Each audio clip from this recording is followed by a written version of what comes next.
لا تبكي، لا تبكي، لا تبكي. كل يوم يضربكم؟ نعم. شوف جدتني حق أمس. وش تبغى انت طيب؟ أبى أروح عند أمي، أبدي أشوف أمي.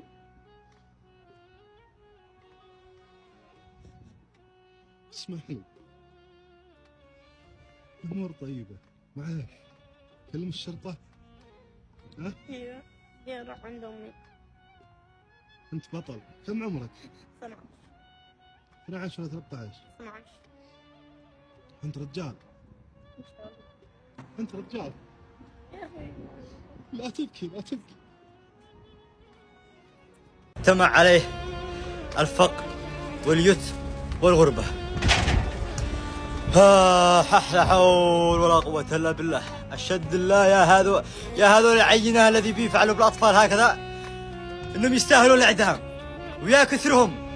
هذا الطفل يمني، طفل يمني، الله أعلم كيف دخل. هو دخل تهريب، هو كيف؟ أكيد تهريب، أكيد هذا النوع ما دخلوه إلا تهريب. لا أب ولا أم، يتيم الأب يبحث على مصدر رزقه، يبحث عشان يعيش أمه فيها العمود الفقري. الله أعلم من استغله ودخل السعودية وخليه شحات في الشوارع، وفوق كل هذا يضربه إذا ما أعطاش فلوس في آخر اليوم.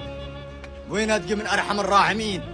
فأما اليتيم فلا تقهر، الذي صوره أحد أخواننا السعوديين، شاف الطفل هذا في الشارع وحالته يعني ترثى لها.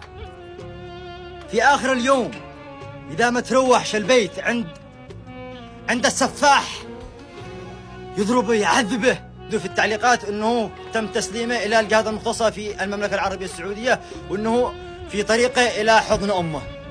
فالذي عنده أي خبر يا أخواننا يبلغنا إيش آخر أخبار هذا الطفل. رجعوا اليمن وإحنا بنتكفل فيه.